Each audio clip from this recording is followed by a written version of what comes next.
ہر امت کا، ہر شخص کا ایک چہرہ ہے، ہر شخص کی ایک سمت ہے.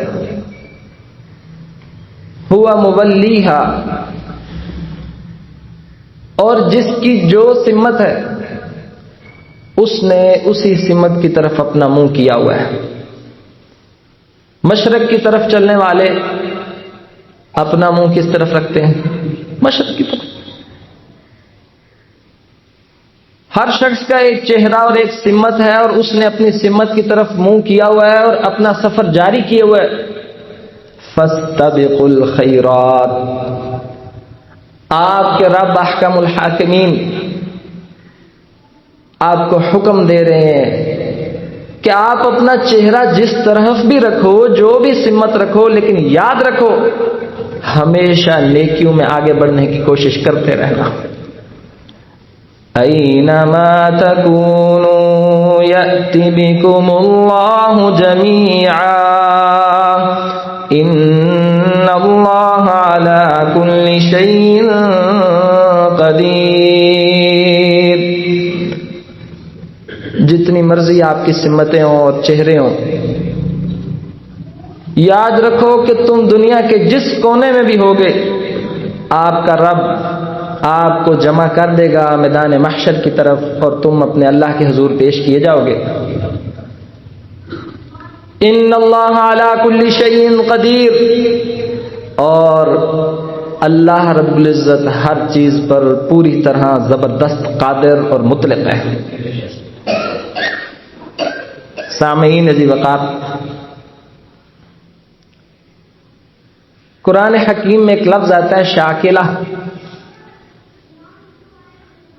کہ ہر شخص کی سوچ کا ایک دائرہ کار ہے، سوچنے کا ایک انداز ہے، اور ہر شخص یہ سمجھتا ہے کہ جس سوچ اور جس زاویے اور جس نظریے سے میں اس بات کو سوچ رہا ہوں، دیکھ رہا ہوں، اور وہی بہتر ہے. لیکن حقیقت تو یہ، اگر 1 کروڑ لوگ تو 1 کروڑ سوچیں، پھر کیا 1 کروڑ کی 1 کروڑ صحیح ہو جائیں گی؟ نہیں، شاید صحیح نہیں ہوگی. یقیناً صحیح اور غلط اللہ احکم الحاکمین کی طرف سے بیان کر دیا گیا. آپ نے اور میں نے، ہم سب نے صرف ایک فیصلہ کرنا ہے، صرف ایک فیصلہ، اپنی سوچ کو اچھا بنانا ہے. کتنا آسان سودا ہے عزیز ساتھیوں. دنیا میں کوئی کمپنی، کوئی آرگنائزیشن، آپ خود کام کاج اور کاروبار کرتے ہو، کیا آپ کے پاس کوئی ایسا ملازم، ایسا ورکر ہے جس کو آپ صرف سوچنے کے پیسے دیتے ہو؟ صرف سوچنے کے؟ نہیں، کچھ کرنا پڑے گا اس کو. ہاں، جو صرف سوچتے ہیں وہ سوچ کے ایک آئیڈیا جنریٹ کرتے ہیں، ایک نیا مشورہ سامنے لے کے آتے ہیں. لیکن ایک ذات ایسی ہے جو سوچنے پہ بھی اجرت بھی دیتی ہے، اجر بھی دیتی ہے، اور اجر لکھ بھی دیا جاتا ہے. اور وہ ذات کون سی ہے؟ اللہ احکم الحاکمین کی. سبحان اللہ. سب دل اللہ کی محبت سے آباد اور شاد ہو جانے چاہیے سننے کے بعد. یہی تو اس کی کمال رحمت اور شفقت ہے. آپ یہاں بیٹھے ہیں، نہ آپ کو ہاتھ ہلانا ہے، نہ وضو کرنا ہے، نہ سمت بدلنی ہے، نہ کوئی اور کوشش اور کاوش کرنی ہے. بس ایک لمحے کے لیے سوچنا ہے کہ یہ جو بات میرے رب کی بیان ہو رہی ہے، میں اس پہ عمل کروں گا، آپ کو اجر ملے گا. عمل ابھی نہیں کرنا، محض سوچنا ہے، اور اس سوچنے پہ آپ کو اور ہمیں اجر ملے گا. یہ اللہ کا فضل ہے. یا ایھا الذین آمنوا اجتنبوا کثیرا من الظن ان بعض الظن اثم ولا تجسسوا ولا يغتب بعضكم بعضا أيحب أحدكم أن يأكل لحم أخيه ميتا فكرهتموه واتقوا الله إن الله تواب رحيم. سورۃ الحجرات میں 5ویں دفعہ ایمان والوں کو جس ٹائٹل اور جس لیبل سے پکارا گیا ہے وہ یہ آیت ہے کہ یا ایھا الذین آمنوا، اے ایمان والوں.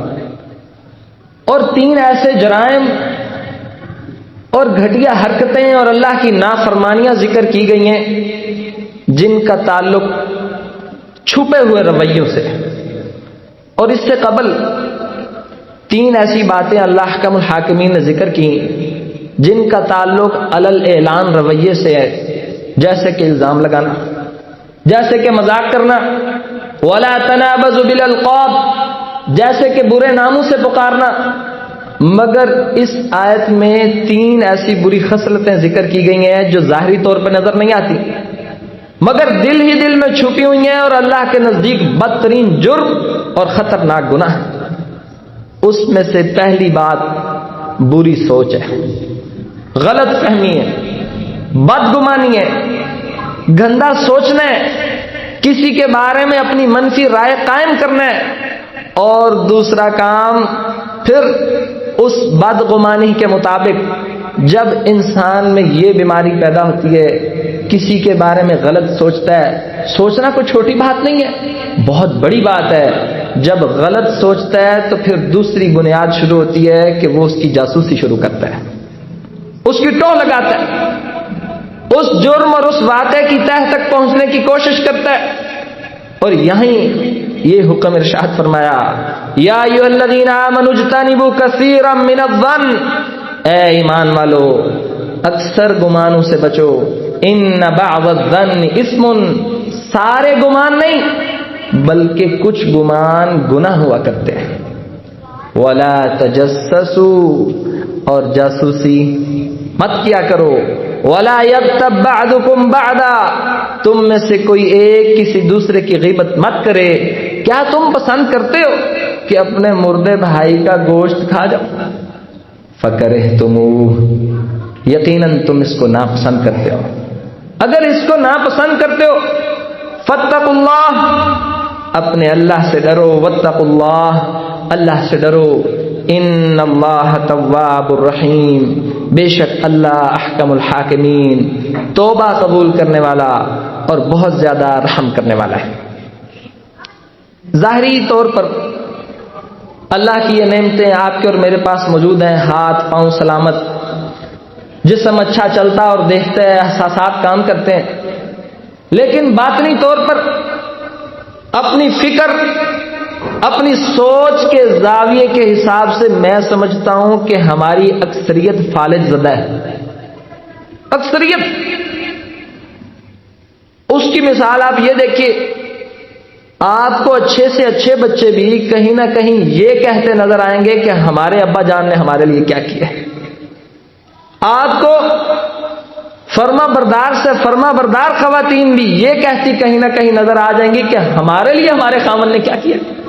اور اسی طرح خاوند بھی کبھی نہ کبھی اس زمرے میں ضرور آ جاتے ہیں کہ جتنی مرضی کوششیں اور کاوشیں اور محنتیں اور قربانیاں اس کی اہلیہ کی، مگر منہ بول دیتا ہے کسی ایک غلط فہمی کی وجہ سے کہ آپ نے میرے لیے کیا کیا.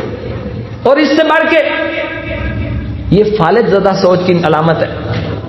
اگر آپ سطحی سوچ رکھتے ہیں، چھوٹے سے منظر نامے کو دیکھ کے اپنی رائے قائم کرتے ہیں، اس رائے کے مطابق فیصلہ کرتے ہیں اور اسی کے مطابق زندگی گزار رہے ہیں، یاد رکھیے کہ آپ انتہائی بزدل اور ناکام شخص ہیں.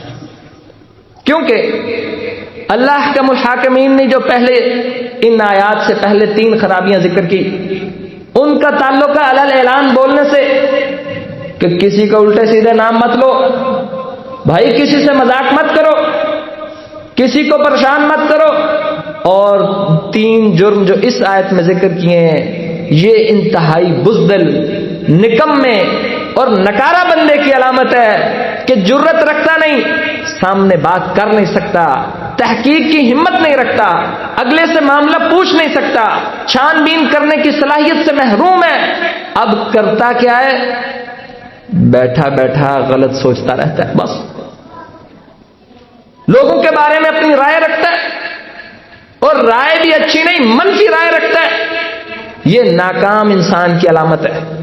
اور ایسا شخص معاشرے میں بھی کوئی اچھا مقام حاصل نہیں کر سکتا، بھاڑ میں جائے معاشرہ، جب اللہ رب العزت کے سامنے اس کا مقام کوئی نہیں، جب وہ اللہ کی نافرمانی میں کھڑا ہے، اس کی ساری محنتیں اور کاوشیں ختم ہو رہی ہیں، بلکہ اپنی ساری وہ صلاحیتیں اس بات پہ لگا رہا ہے کہ اپنی صلاحیتیں ختم کرے، کیونکہ وہ اندر سے ہر وقت کڑ رہا ہے، وہ حسد کی آگ میں جل رہا ہے، اس کو بچوں میں بھی وہ نفرت نظر آتی ہے، اس کو اپنے دوستوں میں بھی بے وفائیاں نظر آتی ہیں، اس کو ماحول میں ہر طرف یہی نظر آتا ہے کہ ہر سمت سے مجھ پر تیر برسائے جا رہے ہیں، محض بڑی وجہ یہ ہے کہ اس کی اپنی سوچ غلط ہے، اس کا یہ زاویہ غلط ہے۔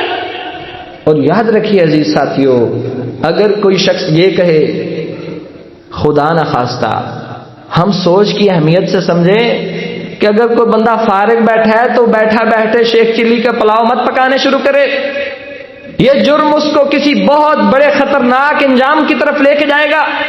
اگر کوئی شخص یہ کہے، اللہ تعالی ہم سب کو محفوظ رکھے، کہ میں زندگی سے بڑا تنگ ہوں، میں خودکشی کرنے جا رہا ہوں، معاذ اللہ، اللہ تعالی محفوظ رکھے۔ آپ کی اور میری کیا رائے ہے کہ اس کے یہ جملے کہنے کے پیچھے کیا کئی سالوں اور کئی مہینوں اور کئی دنوں کی سوچ موجود ہے یا نہیں؟ یہ رزلٹ ہے جو اس کی زبان بول رہی ہے۔ بھائی آپ کے سامنے جو بندہ گالیاں بک رہا ہے، یہ گالی کوئی ایک لمحے کی بات نہیں ہے، اس کے دماغ میں کئی مہینوں سے اس گالی پہ کام کیا ہے، پھر جا کے اس کی زبان نے یہ الفاظ نکالے ہیں۔ اگر کوئی تعلق آپ کو ٹوٹتا نظر آ رہا ہے، یہ تعلق ایک دم سے نہیں ٹوٹتے، اس کے پیچھے اصل ہاتھ ان سوچوں کا ہے جن سے نفرت کے بیج بوئے گئے، جن سے انتقام کی آگ بھڑکائی گئی، جن سے بار بار سوچا گیا کہ اس تعلق سے تو ہم اکیلے ہی اچھے ہیں، سارا ہاتھ تو سوچ کا۔ جب اس قدر خطرناک نتائج ہے سوچ کے اور بدگمانی کے، پھر سوال یہ ہے کہ مسلمان اس سے باز کیوں نہیں آتے؟ بس جواب یہی ہے کہ مسلمانوں کو سستی کی عادت پڑ گئی ہے، مسلمان بہتری کی طرف بڑھنا نہیں چاہتے۔ میرا رب ان کی زندگیوں میں سکون اور چین لانا چاہتا ہے، راحتیں اور آسائشیں دینا چاہتا ہے، برکتوں سے نوازنا چاہتا ہے، ان کے تعلقات میں مٹھاس قائم کرنا چاہتا ہے، اس کے دماغ کو پاک اور صاف کرنا چاہتا ہے، مگر مسلمان نہیں چاہتے۔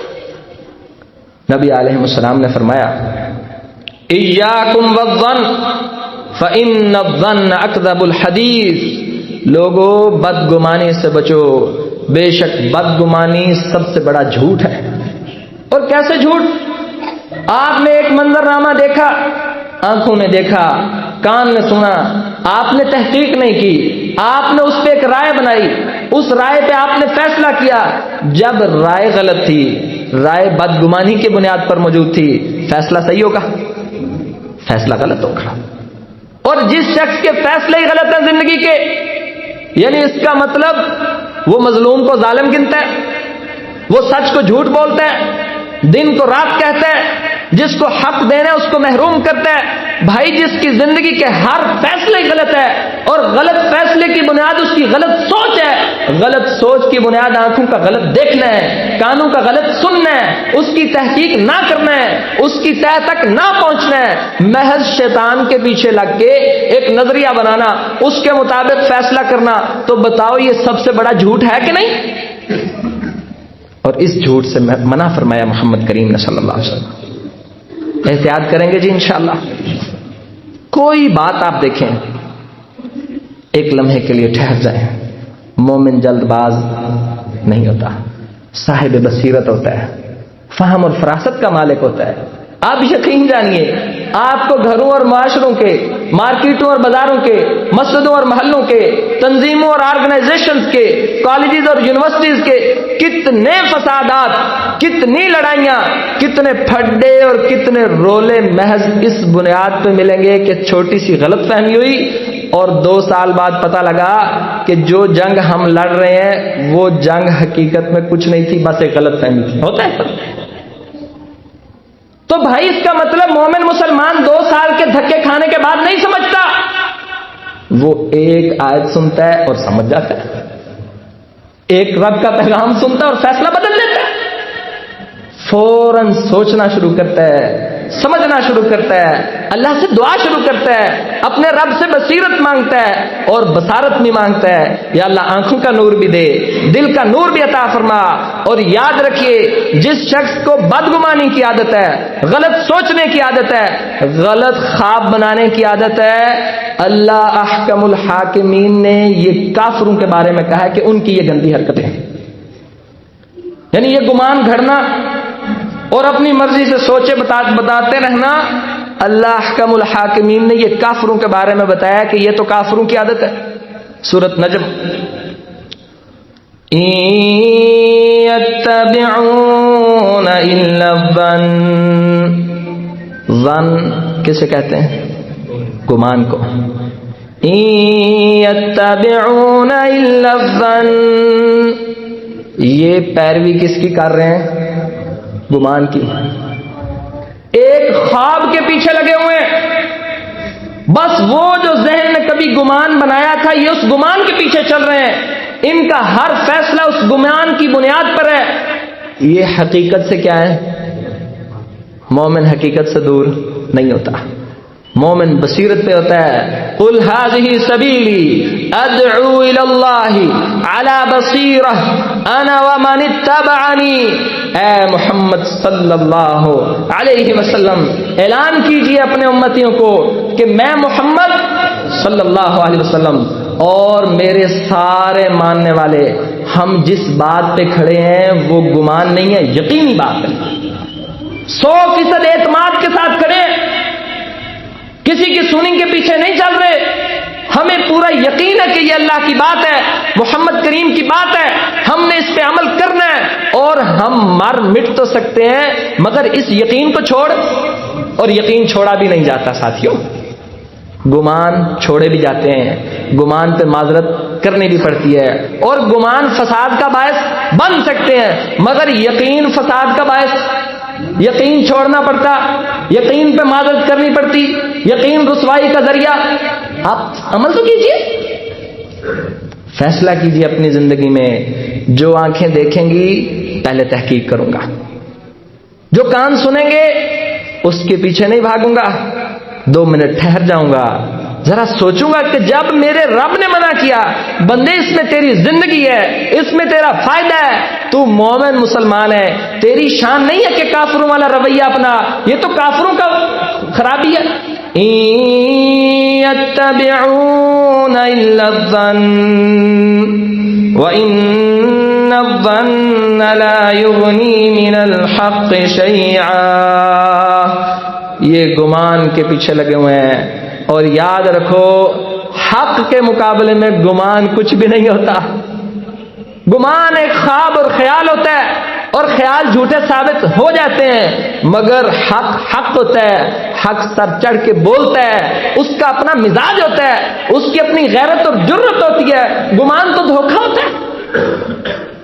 نبی علیہ السلام نے، حضرت حسن بن علی کہتے ہیں، مجھے حضرت صفیہ بن حوی رضی اللہ عنہ ہماری ماں نے بتایا کہ ہم نبی علیہ السلام سے مسجد میں ملنے گئی، اور پیارے نبی علیہ السلام اعتکاف میں بیٹھے تھے، اور نبی علیہ السلام فرمانے لگے کہ صفیہ جلدی مت کرنا، تھوڑی دیر ٹھہرنا، میں آپ کو خود گھر چھوڑ کے آؤں گا۔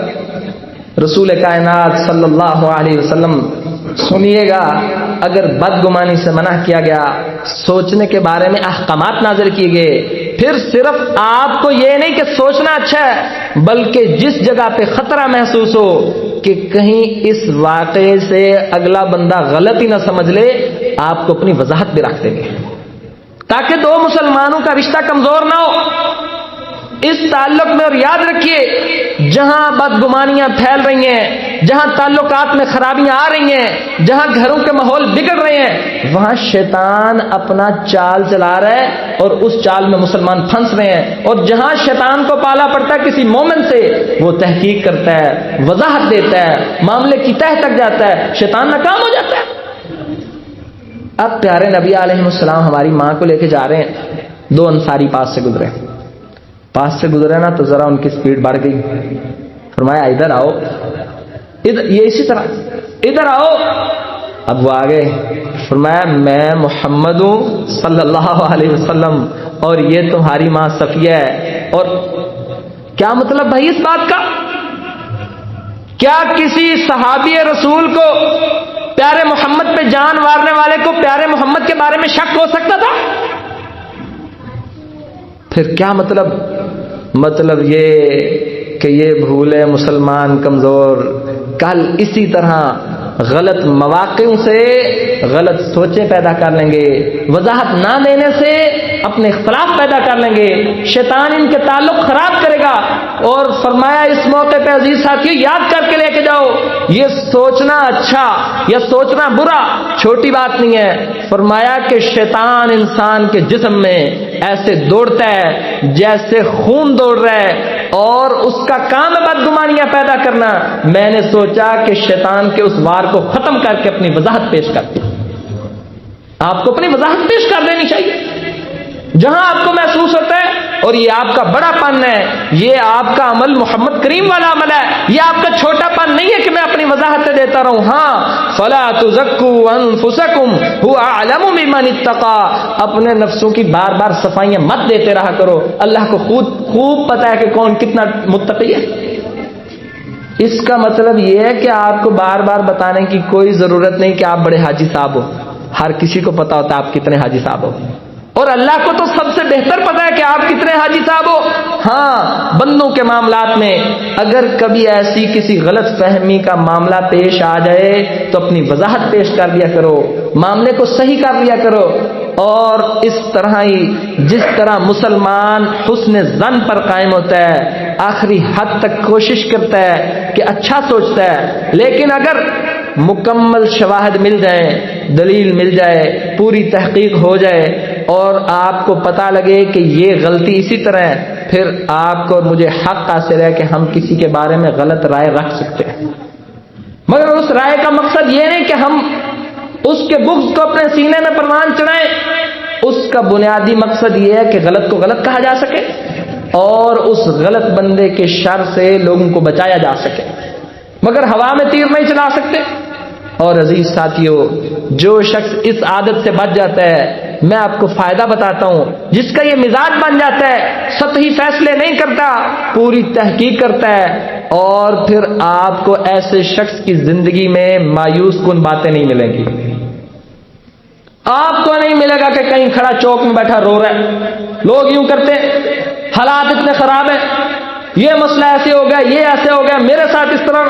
آپ کو ایسا بندہ کبھی اس طرح کی کمزور بات کرتا ملے گا ہی نہیں. عبداللہ بن رواحہ رضی اللہ عنہ ایک جنگ میں، یرموک جنگ موتا میں 3000 مسلمانوں کا مقابلہ 2 لاکھ کفار سے ہوا. سوچئے پھر جب آپ یہ عادت اپنائیں گے تو پھر اللہ تعالیٰ آپ کو کتنی مثبت سوچ، کتنا اعلیٰ ظرف، کتنے بہترین جملے اور کتنا لوگوں کے لیے باعث نوید اور رحمت بنا دے گا. عبداللہ بن رواحہ کے سامنے بات رکھی گئی کہ دشمن بہت بڑا ہے، 3000 مسلمان ہیں، چلتے ہیں امیر المومنین کو کہتے ہیں کہ مقابلہ بہت سخت ہے، کوئی فیصلہ اور بدل لیجئے.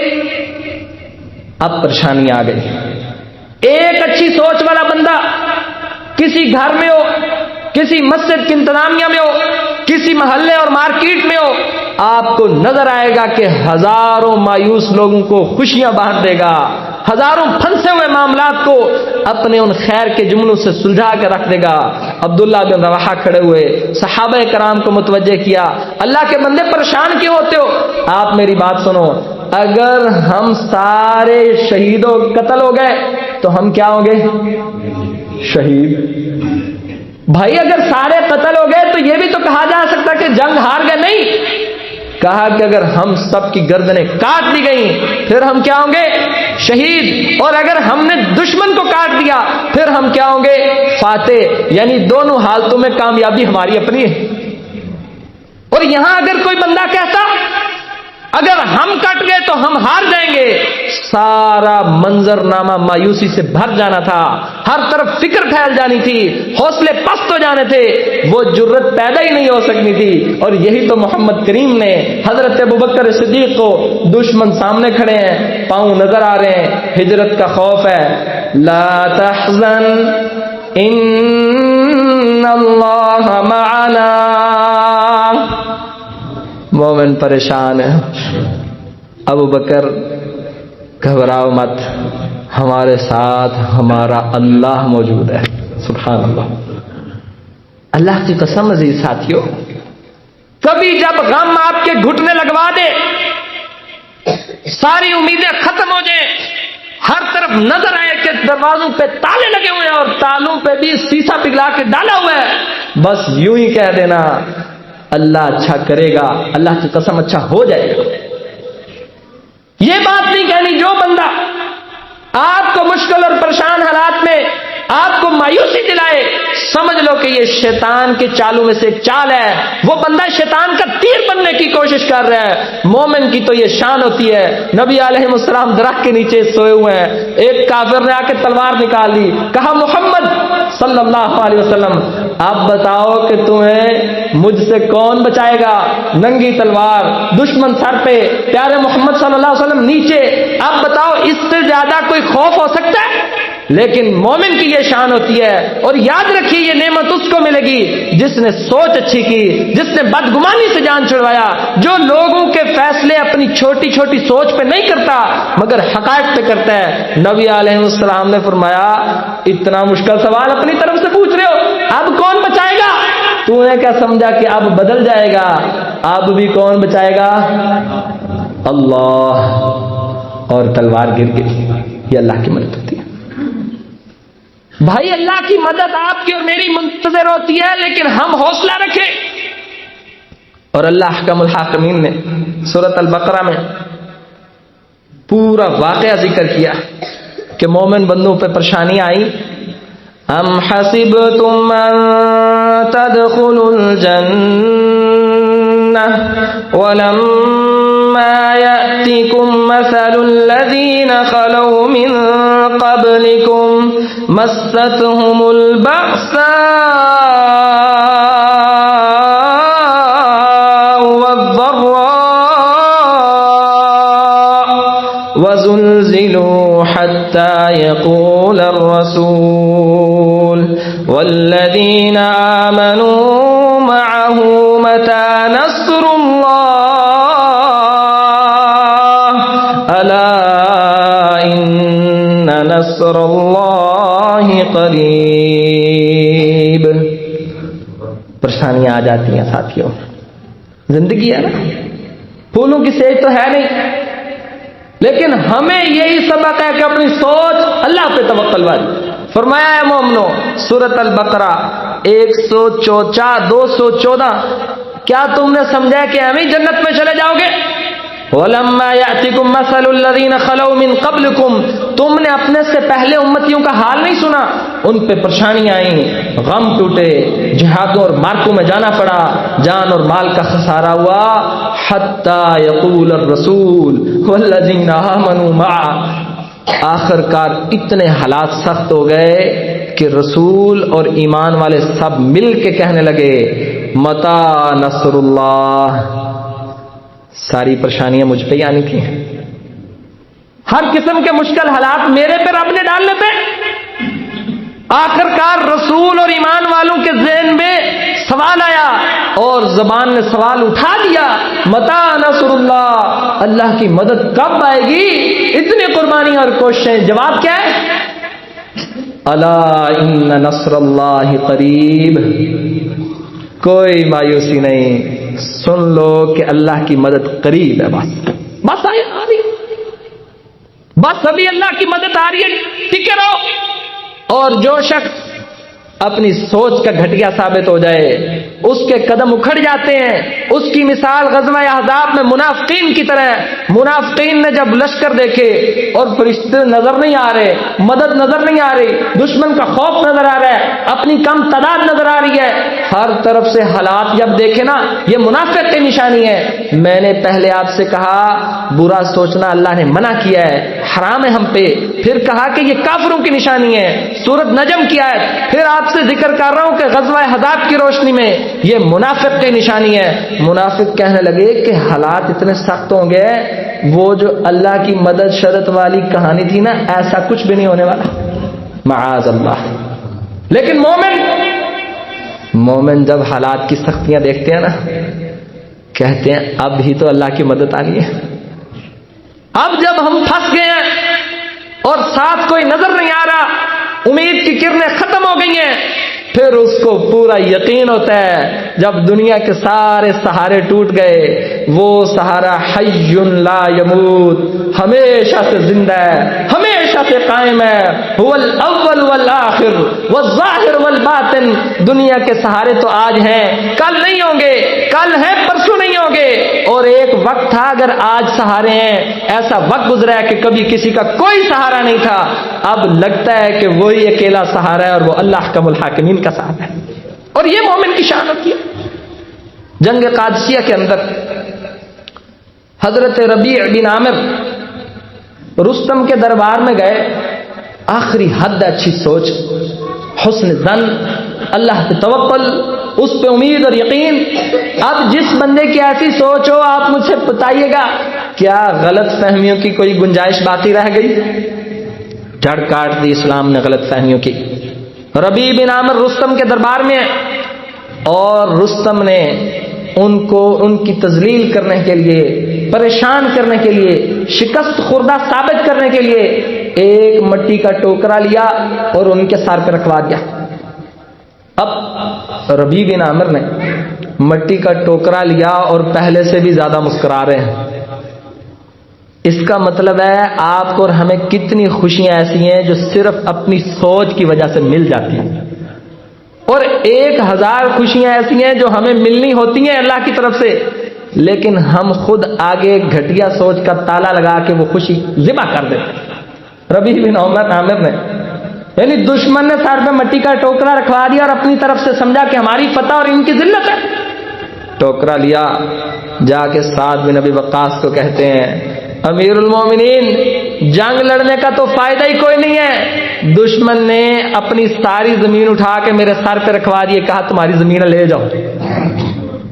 کتنی پیاری سوچ ہے، کتنا عمدہ رویہ اور طریقہ ہے۔ اللہ کرے آپ کی اور ایسی میری سوچ ہو۔ میں نے پچھلے جمعے آپ سے ذکر کیا تھا، ہمارے اندر یہ جذبہ ہونا چاہیے کہ ہم اپنے بچوں کو دین سکھائیں نہیں، دین کے لیے وقف کریں۔ بھائی میرا کون سا کوئی مدرس تھا جو میں آپ سے بچے مانگ رہا تھا، یا میں آپ کو کوئی جذبات دلا کے کوئی آپ سے چندہ اکٹھا کرنے لگا تھا؟ میں تو یہ غیرت دیکھنا چاہتا ہوں، اپنے اندر اور اپنے بھائیوں اور بزرگوں کے اندر پیدا کرنا چاہتا ہوں کہ اللہ کے لیے عمل کرنے سے پہلے زیادہ ضروری کام ہے کہ سوچ اتنی جوان ہو کہ وہ یہ فیصلہ کر سکے کہ ہم کریں گے۔ اور یہی میرا آپ سب سے سوال ہے۔ آپ یہ سوال کسی پیج اور پیپر پر لکھ کے مت دیں مجھے، آپ اپنے دل سے پوچھیں کہ آپ پورا خطبہ جمعہ سن کے گئے، حضرت ابراہیم کی قربانیاں، انہوں نے بچہ اسماعیل وقف کر دیا، حضرت مریم علیہ السلام اللہ کے راستے میں وقف، نبی علیہ السلام کی صحابیہ ام سلیم نے حضرت انس کو وقف کر دیا۔ اللہ کے بندے اللہ کے کاموں کے لیے وقف ہوتے آئے ہیں، کیا آپ صرف اپنی سوچ میں اس بات کو تسلیم کر سکیں تو آپ کامیاب بندے۔ آپ آج کے خطبہ جمعہ کی روشنی میں اللہ کی طرف سے مبارک کے مستحق ہیں، مگر اگر صرف اتنا بھی نہیں کر سکے، سمجھ لیجئے کہ معیار بہت گر چکا ہے، ایمان بڑی کمزوریوں میں جا چکا ہے، اس کو بڑی محنت کی ضرورت ہے، اس کے لیے بڑی ریاضتیں کرنی پڑیں گی، بڑا اللہ کی حضور گڑ گڑانا پڑے گا۔ نبی علیہ السلام نے فرمایا، اوے ساتھیو، صرف کھدر پرانی نہیں ہوتی، کوٹ پرانے نہیں ہوتے، جوتے پرانے نہیں ہوتی، آپ اور ہم سمجھتے ہیں صرف مسجد کی صفیں پرانی ہوتی ہیں اور بدلنی پڑتے ہیں، فون چلتے چلتے تھک جاتے ہیں اور بدلنے پڑتے ہیں۔ پیارے محمد صلی اللہ علیہ وسلم نے فرمایا، جس طرح کسی شخص کا قمیض پرانا ہو جاتا ہے، اسی طرح کسی انسان کا ایمان بھی پرانا ہو جاتا ہے۔ اور دعا کیا کرو اللہ تعالیٰ سے جن سے یہ فیصلے نہیں ہو سکے، میں ان سے گزارش کروں گا وہ اللہ کے حضور یہ دعا کریں، اللہم جددنا الایمان فی قلوبنا، اللہ ایمان کو ہمارے سینوں میں جدید کر دے، مزین کر دے، اعلی شان عطا فرما، ایسا غیرت والا ایمان عطا فرما جو ہم سے فیصلے کروائے، ہمارے اندر تیری محبت پیدا کرے، عمل کا جذبہ پیدا کرے، تیری ملاقات کا شوق پیدا کرے، تیرے اسلام پہ عمل کرنے کی توفیق عطا فرمائے، اور انتظار کی وہ گھڑیاں ختم کروائے کہ ہم جنت الفردوس میں آ کے تیرا دیدار کریں۔ وہی آنکھیں اللہ کا دیدار کریں گی۔ ایک محدث کا مجھے واقعہ یاد آیا، کہتے ہیں اس آنکھ سے آپ اور ہم اپنی سوچ پہ اس کو فٹ کر سکتے ہیں، کہتے ہیں اس آنکھ سے میں کیسے غلط منظر دیکھوں، سوشل میڈیا یوز کرنے والوں، میں کیسے اس آنکھ سے غیر محرم لڑکیوں کی تصویریں دیکھوں۔ اس آنکھ نے قیامت کے دن اللہ احکم الحاکمین کا دیدار کرنا ہے۔ خیرت آتی ہے مجھے، جس آنکھ نے اللہ احکم الحاکمین کا دیدار کرنا ہے، یقیناً وہ آنکھ برائیوں کی رسیا نہیں ہو سکتی، وہ اللہ کی بارگاہ میں راتوں کو رونے والی اور راتوں کو جاگنے والی، اس میں حیا اور شرم ہوتی ہے۔ اور اسی طرح ایسا ذہن ہی اللہ کا دیدار کرے گا جس ذہن میں پاکیزگی ہے، جس میں طہارت ہے، جس کی سوچ میں حسن ظن موجود ہے، جس کی سوچ عالی شان ہے، اللہ پر توکل اور اعتماد والی ہے۔ اللہ تعالی ہم سب کو اس نعمت سے نوازے۔ ھذا ما کان عندی واللہ اعلم بالصواب۔